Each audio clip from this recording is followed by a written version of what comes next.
po sa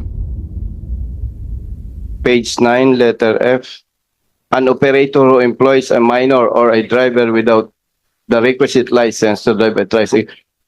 Pwede po ba, Madam Sponsor, Mr. Chair, pwede po ba yung penalty na 3,000 kung minor ang nagmamaneho?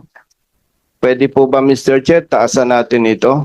At least 10,000 pesos. Kasi, Mr. Chair, marami po tayo nagigitang tricycle, minamaneho ng minor eh. Masyadong delikado po yon, Mr. Chair, para sa bata at para sa ibang pwedeng ma-involve sa accident, Mr. Chair. If I may suggest, Mr. Chair, with the approval of the sponsor, I think maganda po siguro nito, 10,000 or more.